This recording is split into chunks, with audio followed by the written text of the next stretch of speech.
네, 사람들이 가장 많이 쓰는 단어 중에 하나가 이제 힐링 센터, 힐링이라는 단어도 많이 쓰지만 웰빙이라는 단어도 많이 쓰는 거거든요.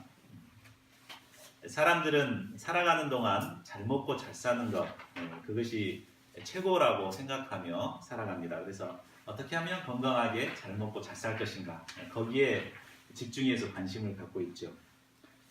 그러나 아무리 이 세상에서 잘 먹고 떵떵거리며 잘 살았다고 하더라도 누구나 죽음으로 세상을 끝낼 수밖에 없습니다. 죽음은 그 사람의 삶의 결론이요, 또 새로운 부활을 준비하는 가장 중요한 삶의 요소입니다.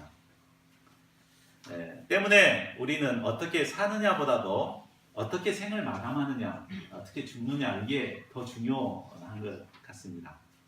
그러니까 이것을 가르쳐 뭐라 그러죠? 웰 다잉이라 그러죠. 잘 죽는 것. 이것이, 그러니까 잘 죽을 때 내 인생에 후회가 없이 잘 죽는 것, 이것이 중요합니다.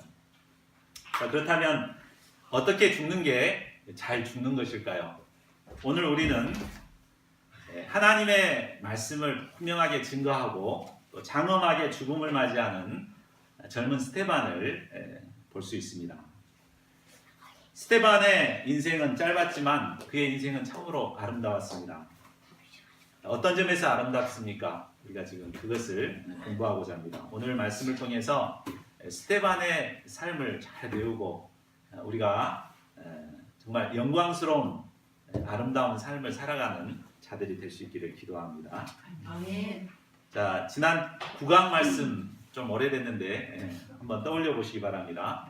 9강 말씀에 보면 자유민의 회당에서 스데반이 유대인과 이제 격렬하게 말다툼을 하게 되죠. 하다가 성령 충만한 그를 당해낼 수가 없으니까 이제 자유민의 회당 유대인들이 거짓 증인들을 내세워 가지고 고소를 하게 됩니다. 그래서 이제 그들이 고소하는 주된 내용이 뭐였냐면은 성전을 더럽혔다, 성전을 허물어뜨린다 그랬다, 또 율법을 없앤다 그랬다, 이런 제목을 가지고 이제 고소를 한 것입니다. 당시 유대인들은 성전과 율법을 하나님 버금가게 신성시했습니다. 또한 그들은 이제 자신들은 성전을 가지고 있고 율법을 가진 하나님의 택한 백성이라는 이런 선민의식, 이런 자부심이 대단했습니다. 만일 그들의 주장대로 스데반이 성전을 헐어버리라 그랬다, 또 율법을 폐해라 그랬다, 이런 식으로 이제 고소가 당하게 되면 결국은 스데반은 그런 분위기에서 사형 판결을 받을 수밖에 없는 그런 위기의 상황에 지금 직면해 있습니다. 자, 이런 지금 상황을 염두에 두고 이제 본문 말씀에 들어가도록 하겠습니다. 자, 1절을 보십시오. 대제사장은 거짓 증인들의 고소 내용이 과연 사실인가 스데반에게 묻습니다. 이 시간은 피고인 스데반에게 있어서는 자신의 결백을 밝힐 수 있는 정말 중요한 시간이었습니다. 그렇죠?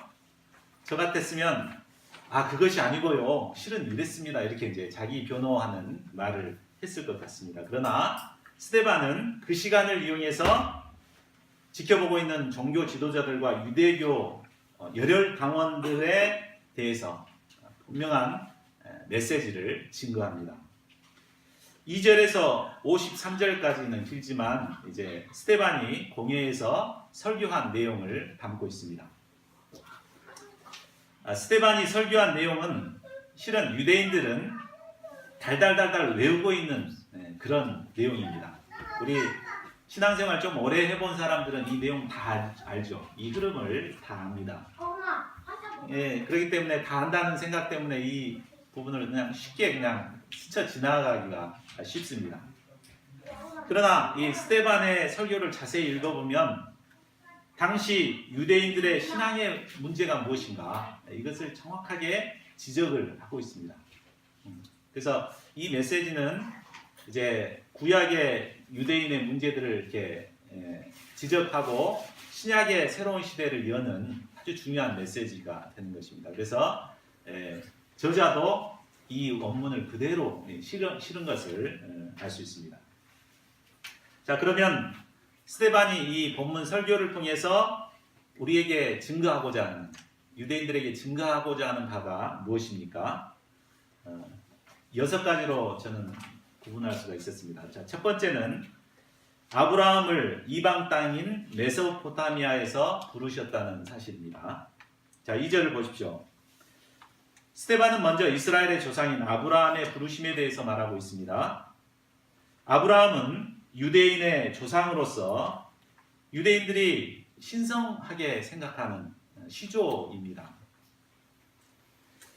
그런데 이런 아브라함도 하나님의 부르심을 받기 전에는 우상 숭배 지역인 이방 땅인 메소포타미아에서 살던 사람이라고 말합니다. 아브라함의 아버지인 데라는 그곳에서 우상을 만들어서 생활하는 우상 숭배업자였습니다. 그러니까 유대인들이 가장 경멸하는 집안 사람이었습니다. 이방인이지 우상 만드는 사람이지 이런 아주 경멸하는 사람이었는데 바로 하나님께서 그를 이제 택하셔서 이스라엘 하나님의 백성으로 삼았다는 것입니다. 하나님께서는 아브라함에게 나타나셔서 내 고향 친척을 떠나 내가 내게 보일 땅으로 가라 라고 부르시고 하란을 거쳐서 지금의 가나안 땅으로 인도하셨습니다. 우리나라 속담에 개구리 올챙이 시절 모른다는 말이 있습니다. 사람이 절망적인 상황에서 벗어나 은혜와 축복을 누리고 살다 보면 자신이 원래부터 그런 사람이었다는 착각 속에 빠집니다. 그래서 마음이 교만하게 되어서 택함을 받지 못한 사람을 유대인들처럼 무시하고 업신여기는 삶을 살게 됩니다. 유대인들의 문제가 바로 그것이었습니다. 이런 그들에게 스데반은 그들의 조상 아브라함도 원래는 이방인이고 우상 숭배하던 심판받아 죽어 마땅한 죄인이었다는 사실을 드러내고 있는 것입니다.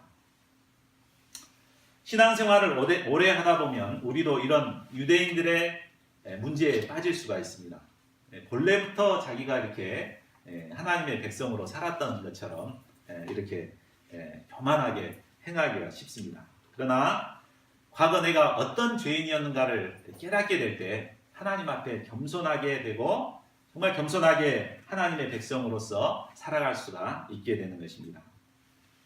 자, 두 번째로 하나님의 부르심의 축복은 약속과 언약에 있음을 말하고 있습니다. 5절을 보십시오. 아브라함이 하나님의 부르심을 받아 약속의 땅에 들어가긴 했지만 그는 일평생 발붙일 만한 땅 한 평도 얻지 못했습니다. 주시기로 한 자식도 없었습니다. 100세가 되도록 자식을 얻지 못했습니다. 다만 약속의 말씀만 주셨습니다. 하나님께서 아브라함에게 하신 약속은 구체적으로 6절과 7절에 나와 있습니다. 아브라함의 후손이 다른 땅 곧 애굽에서 나그네가 되어 종으로 살다가 400년 동안 그 땅 사람들에게 괴롭힘을 당하게 된다는 그런 약속입니다.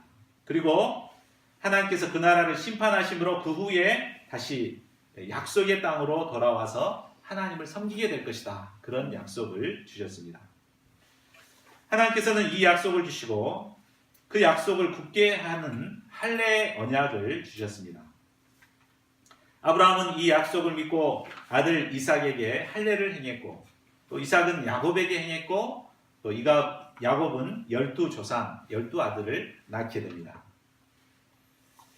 자, 유대인들이 가진 자부심 중에 또 하나의 자부심은 그들은 하나님께서 약속하신 땅을 주셨다. 젖과 꿀이 흐르는 땅을 주셨다라는 것이고 또 할례 제도를 주셨다라는 것이었습니다. 그래서 할례 받지 못한 이방인들을 경멸을 했죠. 그들은 이런 자부심으로 인해 이방인들을 무시하고 경멸했습니다. 그러나 스데반이 말하는 요지가 무엇입니까? 결국 눈에 보이는 땅이나 또 할례 제도나 이런 것들은 아무것도 아니라는 것입니다. 정말 중요한 것은 하나님께서 주신 약속과 언약이라는 말입니다. 사람들은 눈에 보이는 것들을 자랑하고 거기에 대한 자부심을 갖기가 쉽습니다. 우리 교회가 얼마나 큰지 알아? 우리 교회가 몇 명이나 되는지 알아? 이걸 자랑하죠. 그리고 또 자기가 가진 타이틀, 내가 어느 교회 집사고 장로다고 이것을 자랑하기가 쉽습니다.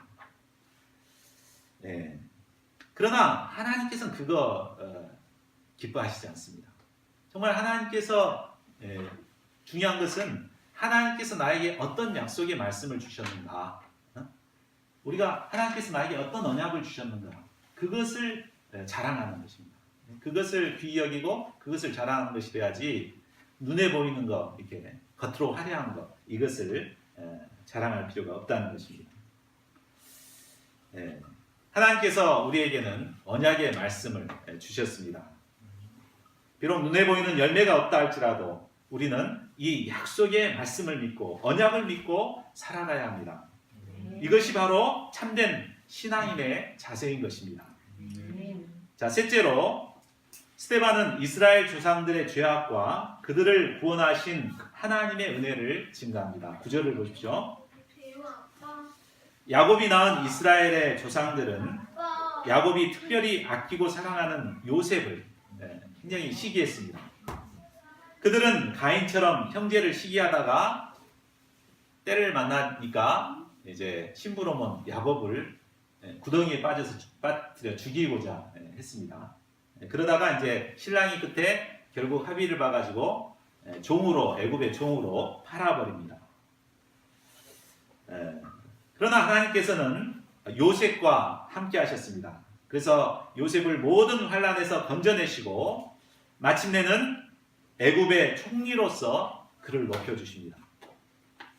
그리고 온 땅이 흉년이 들어서 죽을 수밖에 없었을 때 하나님께서는 이 요셉을 통해서 야곱과 그의 아들들을 구원해 주십니다.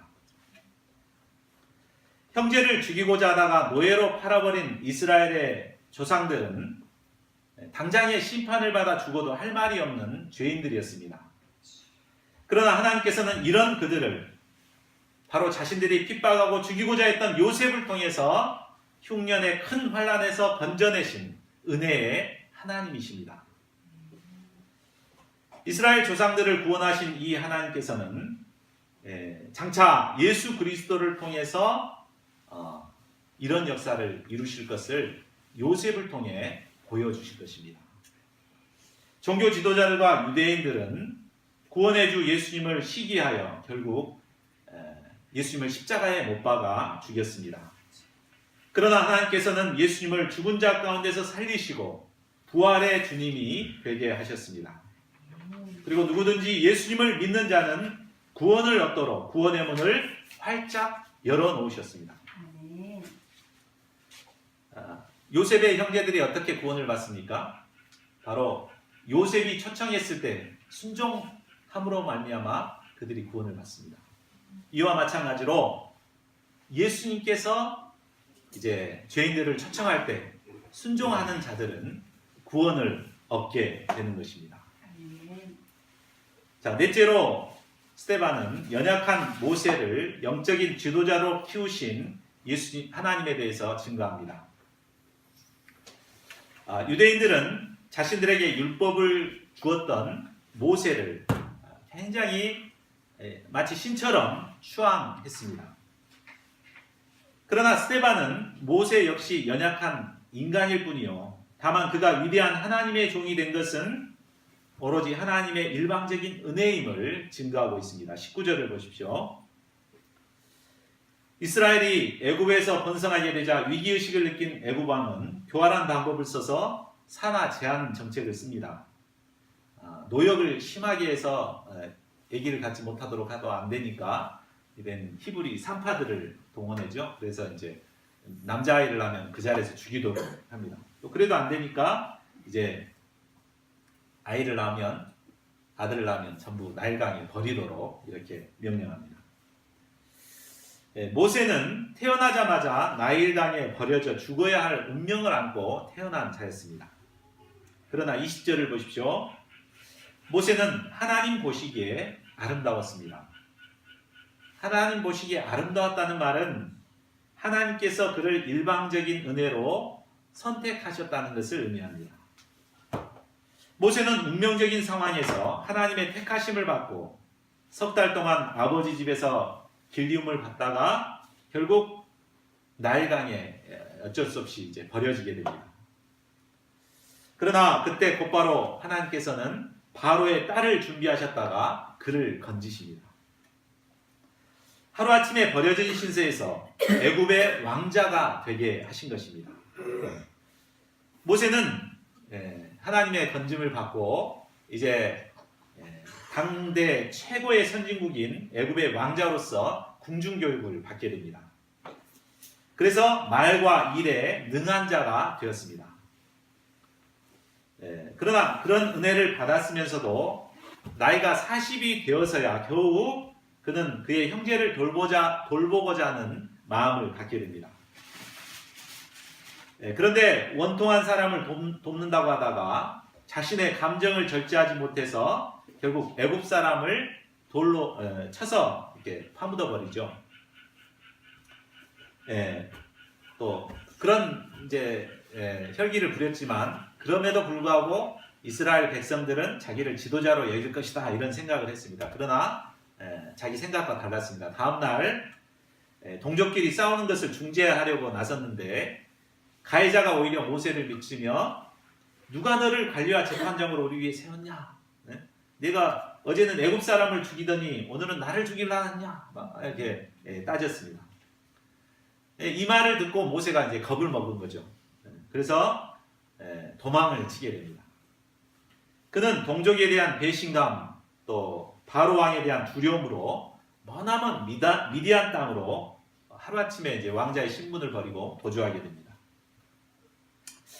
자, 이처럼 모세는 하나님의 은혜로 택하신 건지심을 받았지만 아직도 지도자로 쓰임받기에는 너무나 문제가 많은 사람이었습니다. 혈기가 일단 많았고 또 혈기와 감정이 많았고 또 소심하고 두려움이 많은 자였습니다. 그러나 30절을 보십시오. 하나님께서는 이처럼 연약한 모세를 때가 참에 시내산 광야 가시나무 떨기 불꽃 가운데서 찾아오십니다. 그리고 모세가 신고 있는 더러운 발에 신을 벗기셨습니다. 발에서 신을 벗겼다는 것은 모세의 모든 연약함과 더러운 죄를 깨끗하게 하셨다는 것을 의미합니다. 그리고 그를 이스라엘을 구원하고 인도하는 지도자로 세우십니다. 모세가 이스라엘 백성들을 출애굽시키고 또 가나안 땅으로 인도하는 위대한 지도자가 된 것은 그가 원래부터 그렇게 훌륭한 사람이어서가 아닙니다. 아까 봤듯이 허물과 약점이 많은 사람이었지만 하나님께서 일방적인 은혜로 택하시고 세우신 것입니다.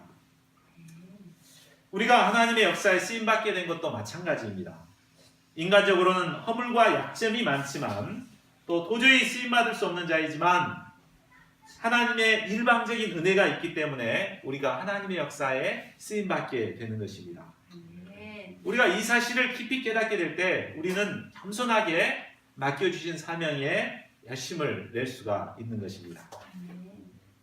자, 다섯째는 출애굽의 은혜를 받았던 조상들의 죄악을 증거하고 있습니다. 39절을 보십시오.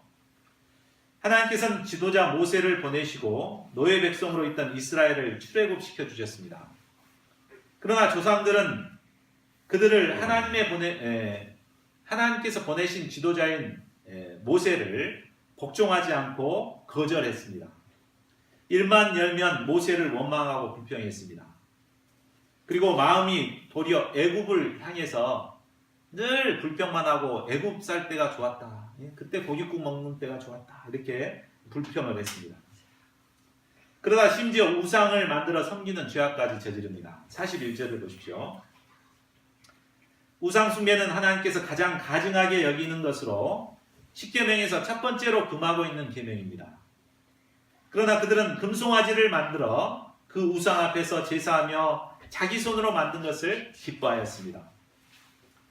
하나님께서는 이처럼 배은망덕한 죄를 범한 조상들을 당장에 진멸해야 마땅합니다.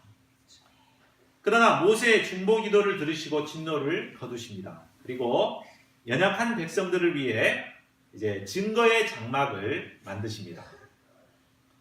자기 손으로 만든 것을 기뻐하는 인간을 불쌍히 여기시고 증거의 장막을 만들어 주신 것입니다. 스데반은 이제 마지막으로 6번째로 유대인들이 그토록 신성시하는 성전에 대해서 증거합니다. 44절을 보십시오.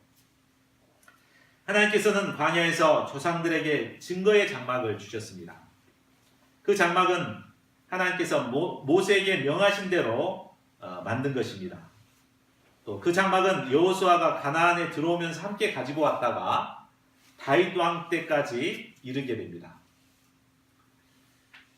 성전을 짓는 것은 하나님께서 원하시는 일이 아니었습니다. 46절을 보면 다윗 왕이 은혜를 받아서 하나님의 처소를 준비하게 해달라고 하나님께 요구합니다. 하나님께서는 그것을 허락하시지만 다윗 왕 때가 아닌 그 아들 솔로몬 때에 짓도록 허락하셨고 솔로몬 때에 비로소 성전을 짓게 됩니다. 사람들은 성전을 지어놓고 그곳이 바로 하나님이 거하시는 집이라고 믿었습니다. 그러나 그들의 믿음이 어떤 점에서 잘못됐습니까? 48절, 49절 우리 같이 한번 읽어볼까요?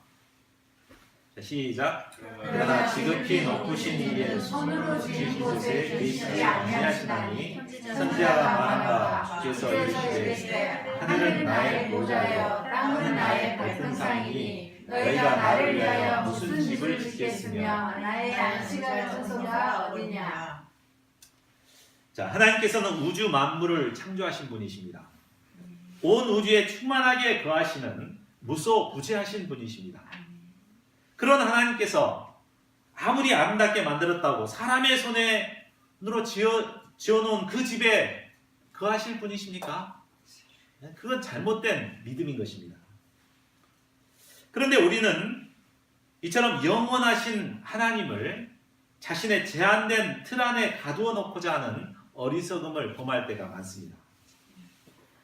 자신의 신앙 경험과 또 자신의 머리로 이해하는 그 하나님이 절대적인 하나님이라고 생각하고 하나님을 자신의 틀 아래 가두어 놓으려고 하는 사람들이 많습니다. 그러나 지극히 높으신 이는 손으로 지은 곳에 계시지 않으십니다. 이사야 55장 9절은 말합니다. 이는 하늘이 땅보다 높음같이 내 길은 너희 길보다 높으며 내 생각은 너희 생각보다 높음이니라. 자, 이제 스데반은 51절에서 53절까지 메시지의 결론을 맺습니다. 우리 결론의 말씀이니까 한번 같이 읽어보겠습니다. 자, 시작. 목이 곱고 마음과 귀에 할례를 받지 못한 사람들아, 너희도 너희 조상과 같이 항상 성령을 거스르는도다. 너희 조상들이 선지자 중에 누구를 박해하지 아니하였느냐. 의인이라 예고한 자들을 그들이 죽였고 이제 너희는 그 의인을 잡아준 자여 살인한 자가 되나니 너희는 천사가 전한 율법을 바꾸고 지키지 아니하였도다. 자, 이제까지 스데반은 구약 성경 말씀을 근거로 하여서 하나님의 베푸신 은혜에도 불구하고 하나님을 거역한 이스라엘 조상들의 죄악을 낱낱이 증거했습니다. 그 이유는 현재 지금 공회에서 막 눈을 부릅뜨고 있는 그들이 그 조상들과 똑같은 죄를 저지르고 있기 때문이었습니다. 자, 그러니까 현재 그들의 문제를 구약의 말씀을 통해서 그들의 문제를 지적하고 있는 거죠. 자, 우리가 성경을 공부하는 이유가 바로 여기에 있습니다. 우리가 수천 년 전에 이스라엘 이야기를 왜 오늘날 우리가 지금 공부를 해야 됩니까? 그것은 바로 그 조상들의 그 죄, 그들의 문제를 통해서 바로 우리의 문제를 발견하고자 하는 것이죠. 또 그걸 통해서 우리가 회개하고 하나님이 원하시는 뜻대로 살아가고자 하는 것입니다. 그러나 유대인들은 구약 성경을 달달달달 외우고 있었으면서도 목이 곱고 교만해서 회개하지를 않았습니다. 마음과 귀에 할례를 받지 못해 말씀을 알면서도 들으면서도 튕겨내었습니다. 율법을 받고도 지키지 않았습니다.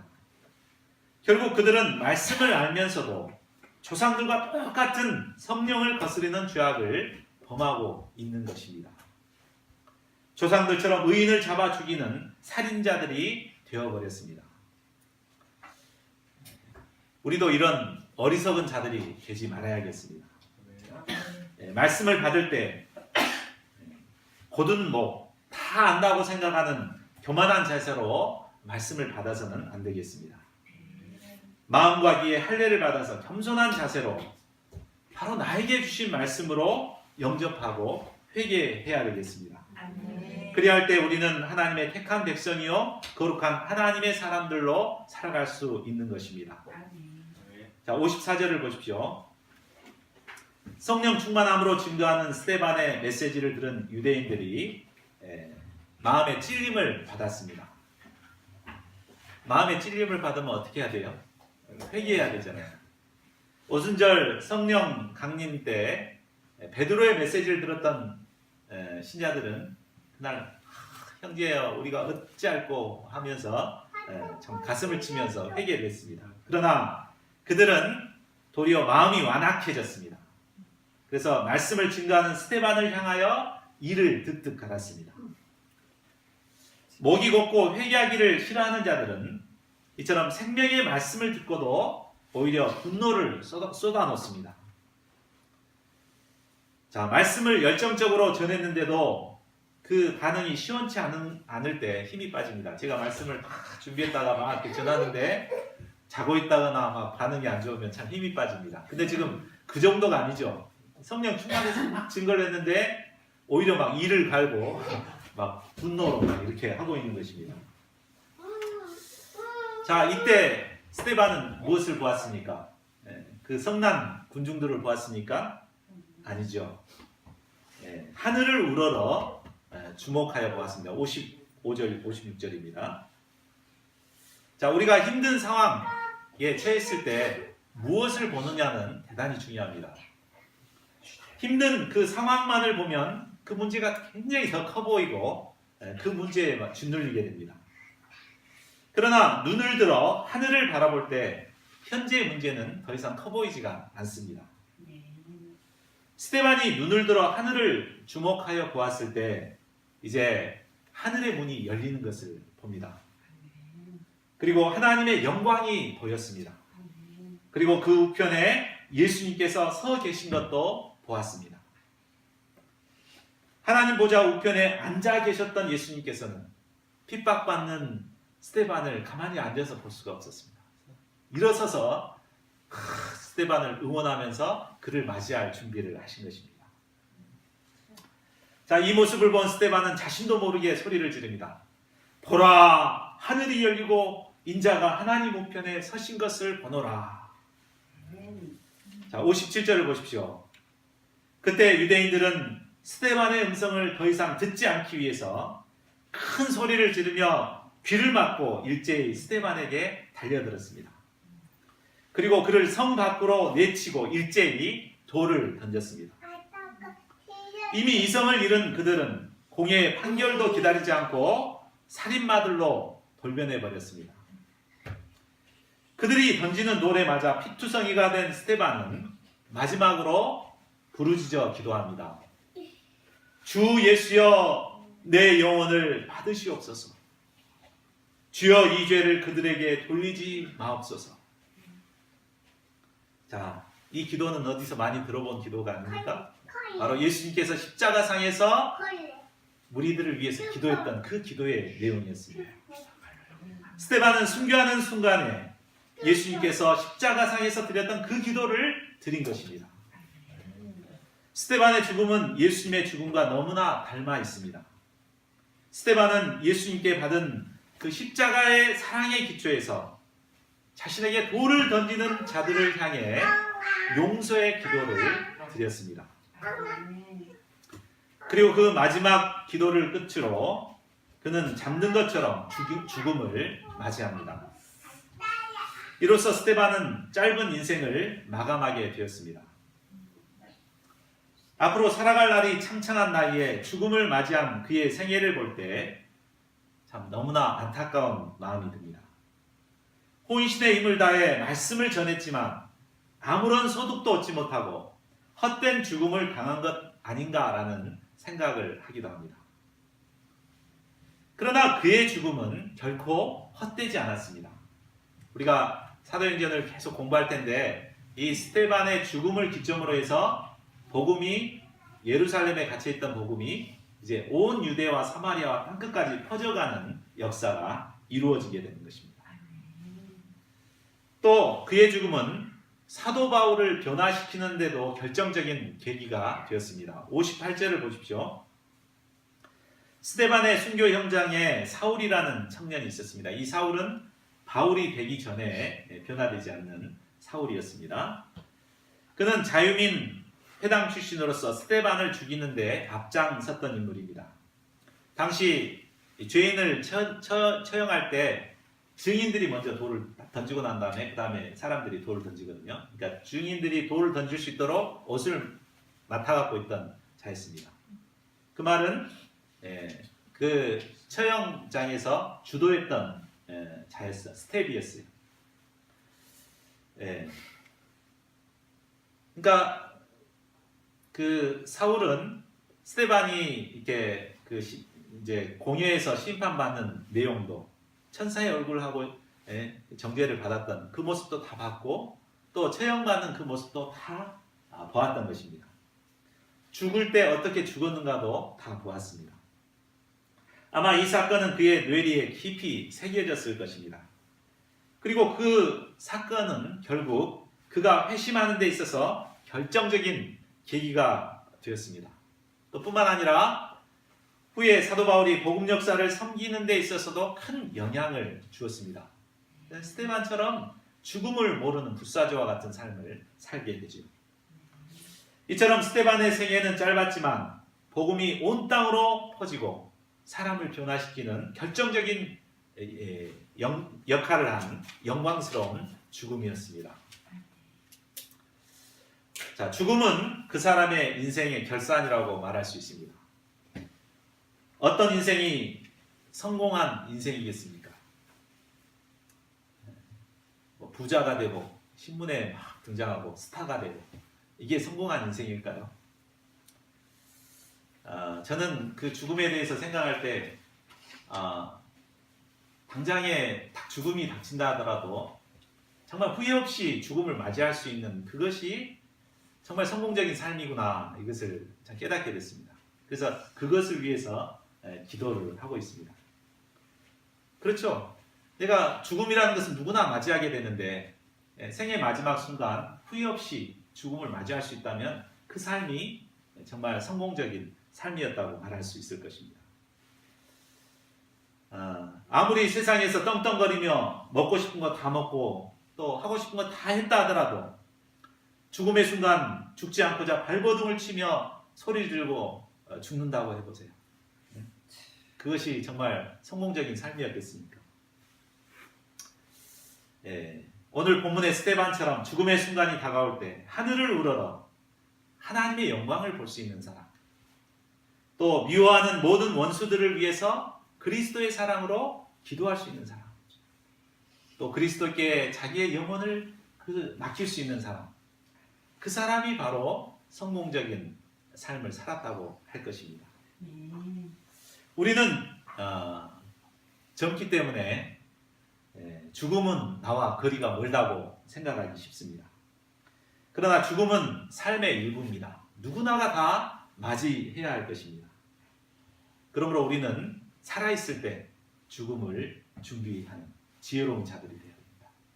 언제 죽음이 온다 할지라도 하나님의 영광을 바라고 예수님께 내 영혼을 맡길 수 있는, 또 예수님의 사랑으로 어떤 자도 용서할 수 있는 그런 준비된 자라면 성공적인 삶을 살아갈 수가 있는 것입니다. 저희 모두가 이런 죽음을 맞이할 수 있기를 간절하게 기도합니다. 요절 말씀 60절 같이 읽고 기도하고 마치겠습니다. 시작. 무릎을 꿇고 크게 불러 이르되 주여 이 죄를 그들에게 돌리지 마옵소서 이 말을 하고 잔지라.